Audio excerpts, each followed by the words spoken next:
Alors, c'est parti pour la clé génétique de la semaine, qui est la clé 19, qui fait partie du codon de Gaïa, avec les autres clés 19, donc 60 et 61.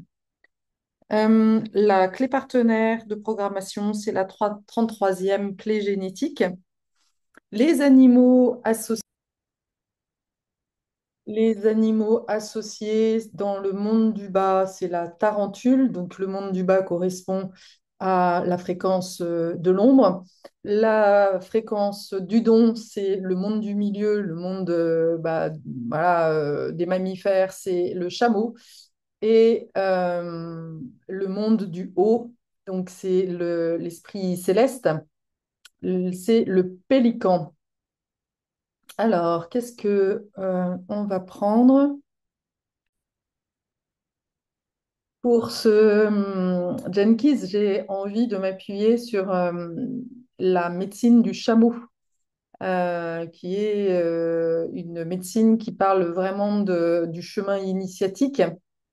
Et, euh, et donc, il nous dit, il nous invite à vraiment lâcher les cartes derrière nous et de vraiment faire confiance à notre boussole intérieure, de faire confiance à notre intuition du cœur, le maître du cœur. Et il nous dit en fait qu'il va nous enseigner de trois façons différentes. Le premier, c'est la voie ordinaire. Il va nous montrer que le grand mystère sont cachés dans la vie de tous les jours et qu'on n'a pas besoin de chercher le miracle pour qu'il arrive. Nos enseignants et nos initiations euh, vont être des points de référence, mais maintenant, il est temps que chacun fasse son propre parcours et arrête de suivre justement des gourous, des formations, etc. Là, il est vraiment temps d'aller chercher sa vérité intérieure et de faire l'expérience, en fait, de juste faire l'expérience. Et il nous dit que on peut aussi, on peut faire l'expérience des mystères de la vie à travers la vie réelle. Et, euh, et d'ailleurs, j'en ai un petit témoignage ce matin.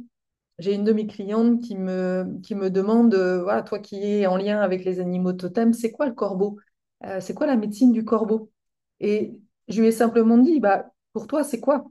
À quoi ça te fait penser? C'est quoi, voilà, quand tu le regardes, à quoi ça te réfère? Et elle m'a partagé ses ressentis et je lui ai dit, bah oui, c'est ça, c'est exactement ça. Le corbeau est aussi un animal qui nous relie entre le monde des hommes et le monde des dieux. Donc, et c'est ça que je trouve pour moi enseigner la spiritualité, c'est inviter l'autre à faire sa propre expérience. Après, rectifier s'il y a besoin de compléter, mais chacun doit faire sa propre expérience. La deuxième façon que le chameau a de nous entraîner, c'est la voie amicale. Et donc, il nous amène à regarder les différentes facettes du cœur humain et en nous disant que les plus grandes leçons sont constamment apprises à travers les relations. Et ça, c'est tellement vrai. Moi, j'ai tellement appris grâce à mes relations, qu'elles soient les plus douloureuses ou les plus extatiques, en fait. Et donc, ça nécessite de faire des pauses dans l'oasis du cœur et de regarder vraiment notre sagesse intérieure. L'amour que le divin a placé en nous est vaste et incomparable. Et, et je pense que vraiment, oui, c'est une grande médecine que de prendre conscience, oui, d'être, je le dis souvent, de se mettre en flagrant délit, d'avoir cette posture de flagrant délit des parts de nous qui, parfois, sommes tentés de juger quelqu'un qui n'est pas comme nous. On parle beaucoup de bienveillance au sein de la spiritualité, mais je vois tellement, en fait, même de maîtres soi-disant spirituels qui enseignent le cours des miracles ou qui enseignent je ne sais pas quel enseignement et qui, derrière, vont faire des publications en jugeant tous ceux qui ne pensent pas comme eux. Et voilà, ça, pour moi, c'est un sacré travail de reconnaître voilà, la part de nous qui a du mal, en fait, à accueillir l'autre dans toute son entièreté.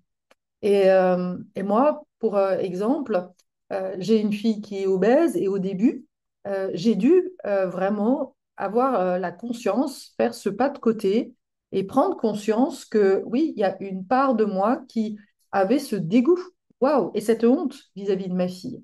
Et waouh, c'est compliqué en fait, hein, et à la fois, une fois que j'ai accueilli ça, cette part de moi, et que j'ai pu aussi voir à quel point c'était une projection, évidemment. C'est plus facile de juger les autres que, OK, qu'est-ce qu'elle me renvoie en fait?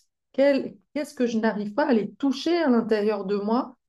Cette souffrance en fait, ce rejet aussi qu'elle vit. Et finalement, quand je suis là, à cet endroit-là, là, je suis dans l'ouverture de cœur, je me mets à sa place, je sais, je, et je fais ce retournement intérieur et je vais voir aussi à l'intérieur de moi toutes les parts de moi qui ont honte de moi. Ma connexion avec mon corps, la connexion avec la mort. Et une fois que je plonge là-dedans, ok, alors je peux en ressortir avec un nouveau regard et plutôt que d'avoir le poing levé comme ça ou de rejet, je suis avec la main tendue. Et je pense que vraiment la médecine d'ailleurs, oui, la clé 19, la médecine du chameau nous invite à vraiment l'ouverture de cœur. Et la troisième voie, c'est la voie du silence qui va nous amener à vraiment aller la voie, alors ce qui lui dit la voie la plus profonde, mais qui va, qui à la fois dépend de l'accomplissement des deux premières. Et quand on tourne, voilà, comme je viens de le dire, voilà, je me retourne à l'intérieur de moi, je contemple, en fait, c'est comme un dialogue à l'intérieur de moi avec, voilà, avec cette part de dégoût. Tu sais que c'est comme dans Vice-Versa, il y a les différentes émotions et je trouve ce film extraordinaire justement parce qu'il nous permet de prendre conscience que, bah oui, il y a des tas de moments où je suis là, bah non, j'aime pas, voilà, alors que, bah oui, nous sommes, on le sait, on est tous un quand on travaille au niveau de cette spiritualité. Le chameau dit il vient rarement auprès des hommes parce que travailler avec le chameau, c'est pour moi, c'est tout de suite, pour moi, quand je pense chameau, je pense à la sortie, la sortie des Juifs de l'Égypte et qui marche les 40 jours. Et c'est cette phase de cet éveil où on se sent tellement seul, où on va vraiment aller à la rencontre de soi et qu'on se sent perdu. Et ça, c'est une traversée du désert. C'est la traversée du désert. Pour moi, oui, le chameau est vraiment l'animal de la traversée du désert. Ok, je reviens à la clé 19. Je crois que je n'ai même pas dit de quoi il s'agissait. C'est l'ombre de la codépendance, le don de la sensibilité et le sidi du sacrifice. Et j'ai envie de dire que cette clé, c'est vraiment la clé des sorcières. Euh, et Richard Rudd euh, indique que c'est aussi une clé, la clé du futur être humain, dans ce sens où il nous invite vraiment à faire l'expérience de cette codépendance, de regarder en fait à quel point nous sommes voilà, comme magnétisés par les autorités extérieures et de se détacher de ça, de faire cette expérience du détachement de ça pour aller faire l'expérience de cette profonde sensibilité et ensuite le sidi du sacrifice. Alors, on va déjà commencer par la notion de codépendance avec les deux facettes de la codépendance qui sont le côté évidemment dépendant. Donc là, on peut penser à la dépendance affective, mais aussi à toutes sortes d'addictions. Euh, Elles utiliseront, évidemment, il y a aussi la culpabilité qui fait partie, on va dire, d'une fréquence que beaucoup de gens vont utiliser pour garder l'autre, en fait, près de soi. Et là, on peut penser à toutes les mères qui sont, voilà, qui ont de l'emprise, hein. Là, on est vraiment dans la codépendance, ou des pères aussi, hein, qui sont dans non, reste là près de moi parce que si sans toi je ne suis rien. Donc là, on voit bien que c'est par la culpabilité aussi que va pouvoir garder cette ombre-là. Et donc, il y a l'attention négative qui est au cœur finalement de cette énergie de codépendance. En effet, quand on pense à la dépendance affective, on voit bien qu'en réalité, euh, on sait que c'est toxique, que le lien est toxique, et pourtant, ben, on n'arrive pas à s'en détacher.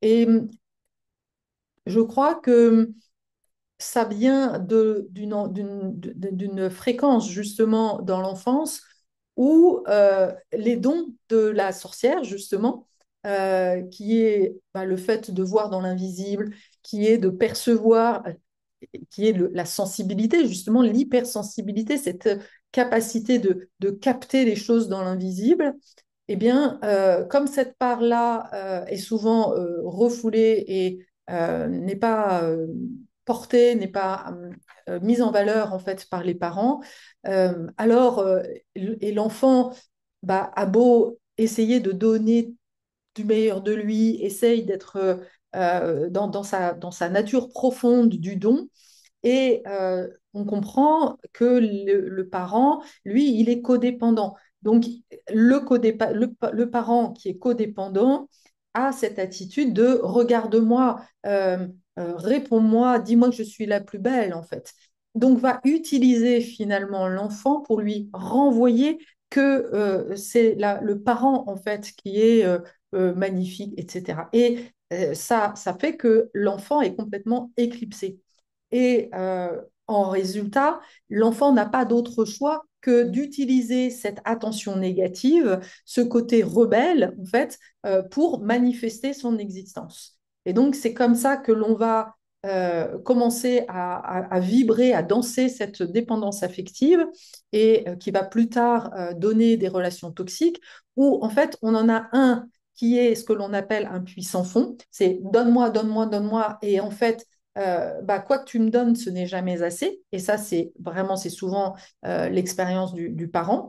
Et l'enfant, lui, il est assoiffé d'amour et il est sans cesse en train de se demander, mais comment, voilà, comment je peux donner, qu'est-ce qu'il faut que je fasse et avoir cette sensation que ce n'est jamais assez. Donc, tu vois, il y a ces deux énergies, ce puits sans fond et ce désesperados, voilà, euh, cette victime, parce que la clé 19, elle est vraiment très, très liée à la posture de victime, qui voilà, est toujours dans non, mais ce n'est jamais assez. Et c'est l'expérience qu'il fait. C'est vraiment euh, ça dont il faut prendre conscience pour pouvoir en sortir. Et puis, la deuxième nature, c'est la nature réactive. Et là, c'est le côté isolé.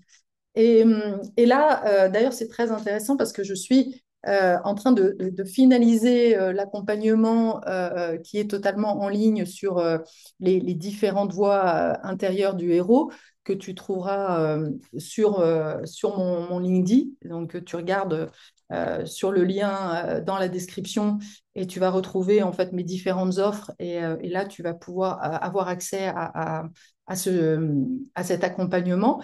Et en ce moment, je suis en train de travailler sur le sage. Et finalement, la nature réactive de l'isolement, là, de l'isolé, eh bien, est complètement l'ombre, en fait, de cet archétype du sage avec la posture de l'ermite, mais le mauvais ermite, c'est-à-dire l'ermite qui finalement va se mettre, va s'écarter du monde, va être complètement, oui, en dehors du monde, mais qui a une colère vraiment à l'intérieur de lui qu'il n'arrive pas à exprimer. Et ce qui est intéressant d'ailleurs, c'est de voir que souvent, ces personnes vont aussi attirer l'attention, chercher à attirer l'attention voilà, en manifestant cet isolement. Et quand je dis ça, je repense à ma fille qui avait un peu cette posture de boudeuse quand elle était petite. Tu sais, voilà, moi, si c'est ça, je m'en vais, quoi. Et bah oui, et quelque part, c'était sa façon à elle d'exprimer j'existe en fait. Donc, t'as beau vouloir t'isoler, et en réalité, je veux dire, on est des êtres sociaux, et l'isolement n'est pas une vraie solution en fait. Et comme le dit Richard Rudd, l'ironie du sort est qu'elles ont tendance à exploser et projettent toute leur rage sur ceux qui cherchent parfois à les aider en leur apportant un soutien amical. Et là, immédiatement, je suis en train de penser à une personne avec laquelle j'étais en lien, à travers cette chaîne d'ailleurs, et une artiste que j'ai cherché à vouloir vraiment aider de manière tout à fait généreuse.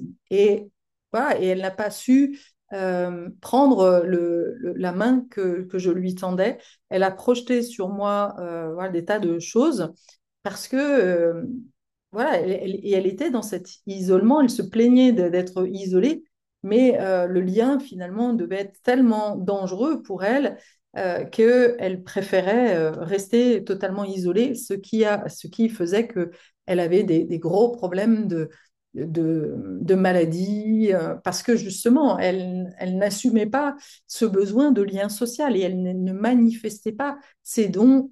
Et c'est là où moi, je cherchais à l'aider pour lui dire, mais tu as des dons, je peux être un, quelque part un cobaye pour toi, pour tester des choses, mais elle n'a pas entendu mon message. Et voilà, et ça peut vraiment faire partie des souffrances intérieures. Je meurs d'envie d'être en lien, mais le lien est tellement souffrant que je préfère rester isolée. Et ce qui est d'ailleurs intéressant, c'est de voir que en rejetant l'autre, eh bien, finalement, on devient à son tour le puissant fond. Et on maintient comme ça, avec les deux énergies, cette ombre de la codépendance. Alors, maintenant, on va rentrer dans le don de la sensibilité. Et le don de la sensibilité, elle implique une attention profonde aux besoins des autres. Afin d'être en mesure de les ressentir, vous devez d'abord en être indépendant, ce qui est la thématique du 19e don. Alors, pourquoi je dis que c'est l'énergie, la clé des sorcières ou des guérisseurs? Parce que pour moi, être guérisseur demande en effet de comprendre ce lien entre à la fois eh bien, on est au service des autres, on s'occupe des autres, et donc il y a évidemment cette intention de guérir l'autre, de prendre soin de l'autre, et à la fois, eh bien, c'est très important d'être aussi de savoir prendre de la distance, de ne pas être dans une posture de sauveur, et donc de veiller à ne pas être dans cette codépendance. Parce que dès qu'il y a codépendance, à ce moment-là, on prive l'autre finalement de son pouvoir personnel.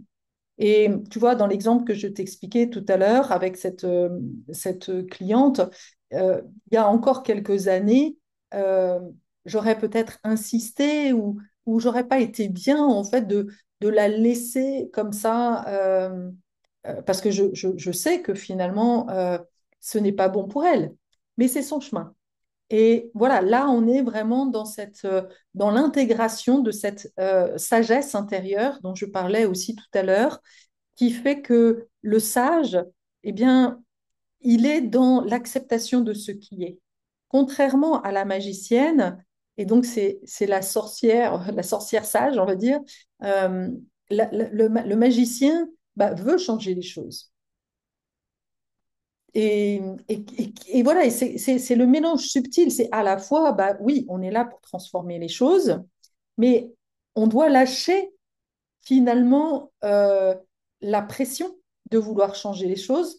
Parce que tant que l'on met de la pression, alors on montre qu'il y a un problème et à ce moment-là, on n'active pas la solution. Et ça, c'est vraiment le cœur du processus de guérison et du chamanisme. C'est on ouvre un champ, on pose une intention, on fait ce qu'il y a à faire, mais on se laisse porter en fait par ce qui va se passer. Et là, typiquement, avec cette cliente, voilà, j'ai répondu à un élan du cœur, j'ai été jusqu'à ce que, voilà, j'ai canalisé ce que me semblait une vérité pour moi, en fait, ce que je ressentais de plus profondément qui était juste pour moi et pour elle. Mais si elle ne prend pas, ok, c'est que c'est pas le moment. Et c'est ok. Et voilà, là, on est vraiment dans cette belle version, en fait, de la sensibilité avec la notion de sagesse.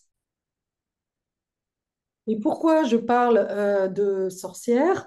Parce que, en fait, le 19e don, quand on l'a dans son profil génétique, pardon, il est probable, en fait, que l'on découvre les capacités latentes nous permettant de profondément ressentir le rayonnement aurique de la vie, les ambiances émotionnelles et les besoins d'autrui.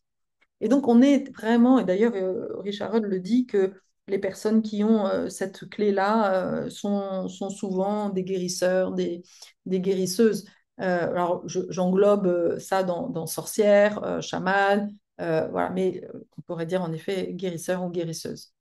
Et, et j'ai envie de faire là, ici, une aparté pour aussi partager mon quotidien qui est que c'est pas, ça demande justement une préparation et un terrain solide avant de se lancer en tant que guérisseur et guérisseuse, parce que justement, cette sensibilité fait que quand on travaille avec certains clients, eh bien, on est en lien, on est en connexion avec leur énergie.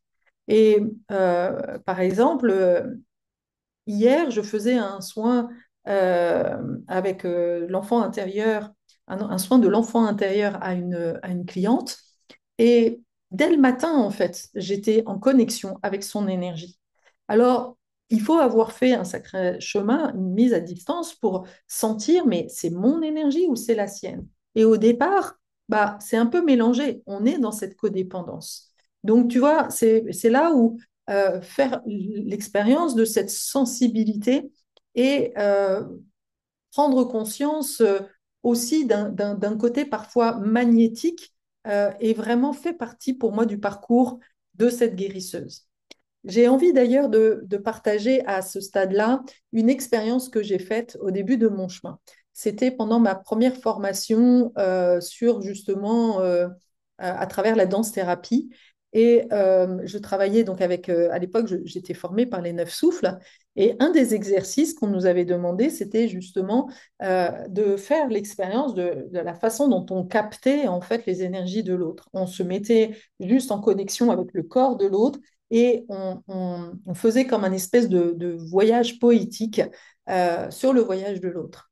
Et ce qui est assez fort, c'est que moi, la personne avec laquelle je travaillais, donc on était des copines, hein, voilà, on travaillait ensemble, euh, eh bien, à un moment donné, j'ai été un peu captivée finalement par ce que je voyais, je percevais dans l'invisible, et alors que normalement on devait vraiment veiller à pas toucher la personne, à un moment donné, voilà, j'ai commencé à la toucher.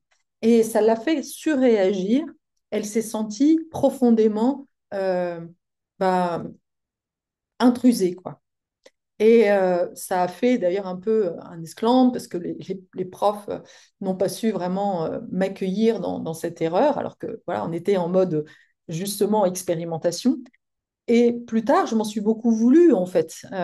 Sur le coup, j'étais mais vraiment voilà, paniquée à l'idée d'avoir mal fait. Et ça venait en résonance avec ma blessure de ne pas être assez, de ne pas faire ce qu'il fallait, etc. Et au final, j'ai eu le privilège de pouvoir dialoguer avec la personne qui jouait le rôle de la patiente. Et finalement, elle m'a dit, mais non, mais c'est une chance parce que ça m'a fait prendre conscience, ça m'a rappelé en fait ce traumatisme-là, cet abus, que j'avais été abusée. Et voilà la chose typique d'une guérisseuse qui fait un mauvais geste et à la fois, voilà, en allant dans cette codépendance, il peut y avoir aussi des choses qui peuvent se passer et qui sont bonnes quand on est en capacité de les accueillir. Donc, voilà comment aussi peuvent jongler, on peut voir le côté lumineux aussi de la codépendance. Le tout est d'en avoir conscience. Et en l'occurrence, à l'époque, je n'avais pas du tout conscience de ce que j'étais en train de faire.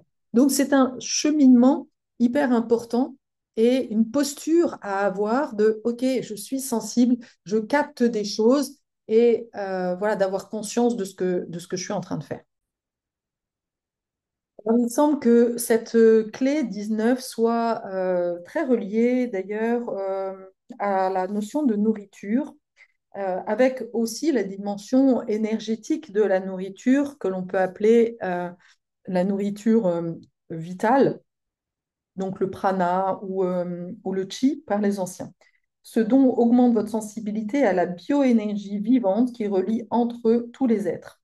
Lorsque votre cœur s'ouvre complètement à l'abondance de cette force, vous accédez enfin à l'indépendance émotionnelle. Ce vaste sentiment d'exister ne peut que venir de l'activation de l'amour dans votre ADN. La 19e clé génétique est l'un des premiers lieux d'impact du grand changement. Ce passage de la codépendance vers l'indépendance est un phénomène croissant à travers toutes nos cultures humaines. Au début, ce n'est pas facile car lorsque votre sensibilité s'accroît soudainement, vous percevez mieux vos vieilles tendances de codépendance. La majorité des gens n'ont pas encore ouvert leur cœur au grand changement comme vous l'avez fait. Vous avez une grosse responsabilité sans même parler de l'inconfort de votre position. Euh, L'autre chose aussi, euh, il y avait un autre sujet qui était important.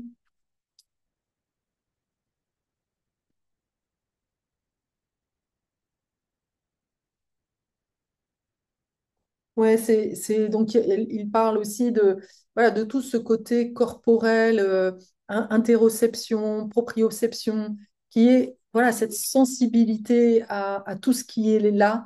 Et Et plus on va être ouvert à ces sensations, à être réceptive aux esprits, et là c'est très très chamanique, hein, à l'esprit des arbres, à l'esprit des animaux, à l'esprit des plantes, à l'esprit de tout ça, eh bien on est beaucoup moins, on est libéré finalement de cette codépendance parce que l'amour est partout et que l'on peut s'émerveiller d'un rien en fait.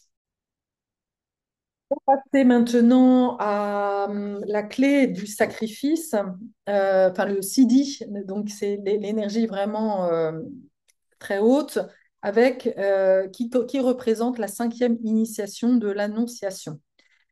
Le chemin du 19e don mène de la codépendance à l'interdépendance en passant par l'indépendance. L'interdépendance est un saut quantique au-delà des deux autres et sa réalisation représente le futur destin de notre espèce.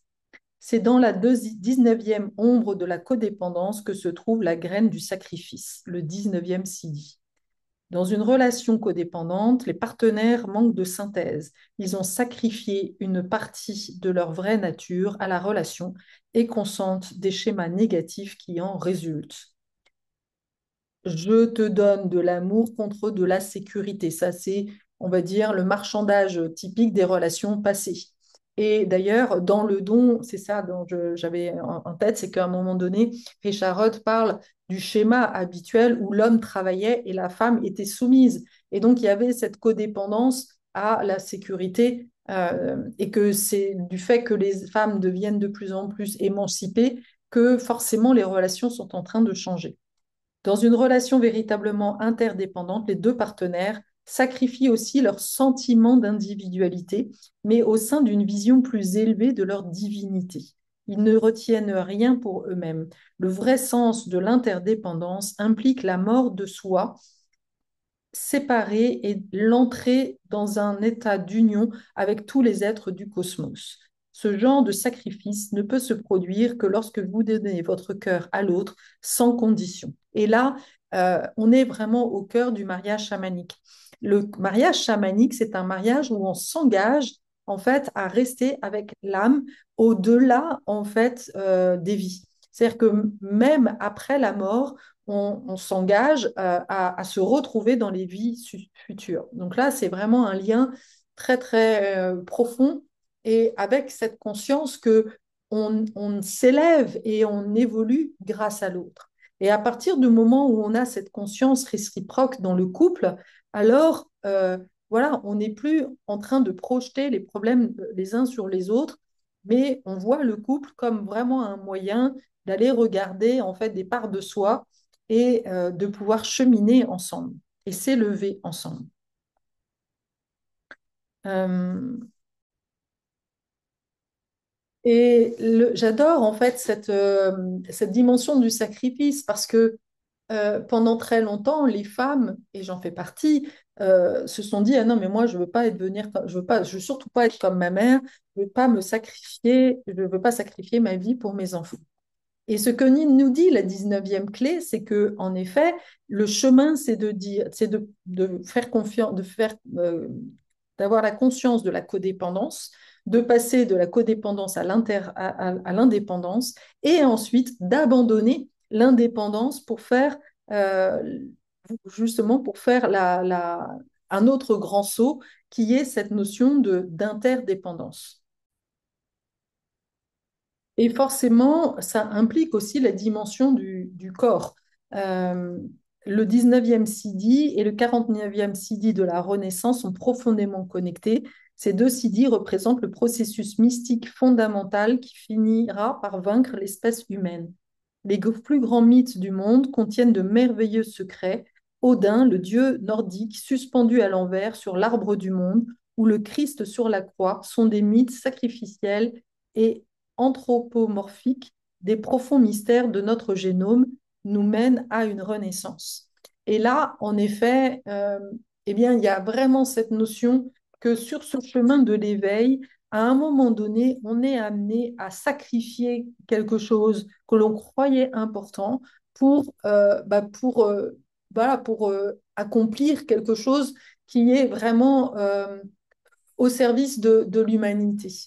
Euh, et c'est souvent ça qui va être notre focus. Par exemple, dans mon cas personnel, il m'a fallu à un moment donné abandonner eh bien, quelque part ma posture et mon rang, j'ai envie de dire, de directrice marketing qui gagnait très bien sa vie. Et donc, j'ai abandonné le confort de ma vie de riche, on va dire, pour marcher le chemin de faire l'expérience de la guérisseuse d'accepter de passer par toutes les expériences qui m'ont été présentées pour justement me délester, me détacher et au fur et à mesure me relier à une conscience beaucoup plus grande des choses. Mais voilà, ça a été tout un chemin.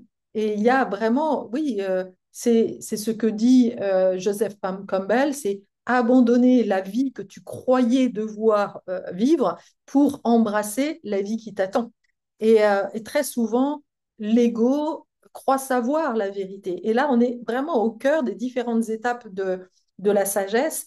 Le sage étant celui qui cherche la vérité, mais au départ, on ne sait pas que l'on ne sait pas. Et c'est au fur et à mesure, voilà, au départ, voilà, on ne voit pas que même en étant indépendant, on se dit, ouais, super, je suis un électron libre, génial, on croit être arrivé. Mais finalement, si je suis attaché à cette électron libre et que je suis complètement détachée des autres, je suis encore finalement prisonnière de quelque chose.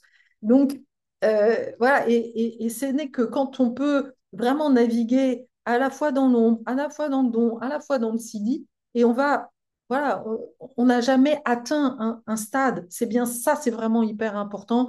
Je profite de cet épisode pour vraiment expliquer que personne n'est jamais que au niveau sidi toute sa vie. Non. Et je crois vraiment que c'est là la plus grande erreur et la plus grande des sagesses que de reconnaître, ah bah oui, de temps en temps je suis là, là je suis là, et là j'ai été vraiment dans cette codépendance. Et c'est OK. Et c'est parce que je le vois que j'ai la possibilité voilà, de faire toujours un peu mieux. Mais accepter justement l'impermanence, accepter l'imperfection. Voilà pour moi la grande... voilà, ça, c'est être une personne sage et une personne honnête. Je finirai par ce dernier passage. L'attention de ceux qui ont le 19 Sidi se tourne toujours vers les besoins futurs de l'humanité et non sur les besoins actuels. Ces êtres comprennent ce qui est à venir et ce que nous devons traverser. Ils sont autonomes et messagers d'une vision future. Leur vie est un exemple magnifique de sacrifice à cette conscience. Ils apparaissent en période de grande mutation puisqu'ils y sont eux-mêmes impliqués. Grâce à la mutation et à l'hypersensibilité de leur ADN, ils voient l'avènement de la nouvelle forme et font tout leur possible pour préparer les gens au changement de conscience. Ce sont des intermédiaires sensibles vers l'homme nouveau, capables de transmettre à travers le voile de l'avenir. Il faut savoir, et je finirai par ça, 9 portes de l'initiation planétaire. La première, c'est la naissance. La deuxième, c'est le baptême. Le troisième, c'est la confirmation. Quatrième, mariage. Cinquième, annonciation. Sixième, communion. Septième, l'ordination. La sanctification et la glorification. Voilà. Chaque initiation nous amène à une meilleure conscience de notre interdépendance globale. La manifestation du 19e Sidi représente le sacrifice individuel d'un grand être pour le bénéfice de l'ensemble. C'est le mystère et le sens caché de la vie du Christ. Oui, j'avais envie de partager ça aussi. Oui, pour moi, le Christ nous montre en fait qu'on doit accepter cette souffrance aussi, accepter de se faire crucifier quelque part, et ça peut être au sens propre ou au sens figuré. Hein. Moi, j'ai vécu ça, hein, le fait d'avoir été rejeté, d'être considéré souvent les hypersensibles, les atypiques, on parle vraiment du mouton noir. Oui, c'est accepter en fait d'être rejeté pour renaître ailleurs en fait, et continuer notre chemin. Et ça, c'est pour moi, c'est ce processus de mort-vie-renaissance. Et la 19e clé, elle est toujours, les clés de Gaïa sont vraiment toujours en lien avec, puisque encore une fois, elle est en lien aussi avec la clé de la renaissance, de ce processus mort-vie-renaissance. Voilà, j'espère que ces vidéos t'aura éclairé. Si tu as cette clé, n'hésite pas à le mettre sur les commentaires, voir comment ça résonne pour toi. Si tu as la clé 33, 19, 60, 61, ces sujets-là devraient te parler. Si tu sens qu'il y a cette énergie de sorcière à l'intérieur de toi, eh ben, ça devrait te parler aussi. Et pour finir, j'aimerais te proposer de me rejoindre le 4 février pour cette conférence que je vais faire, justement pour accompagner ce grand changement dans lequel nous sommes et pour vraiment aider les êtres, et en particulier les femmes, mais il n'y a pas que les femmes, à vraiment embrasser leur vocation, embrasser leur vrai chemin, leur vraie destinée, puisque c'est vraiment le sujet que nous avons à accomplir dans ce moment-là. Voilà, tu auras toutes les informations dans les commentaires. Je te dis à bientôt pour une nouvelle vidéo.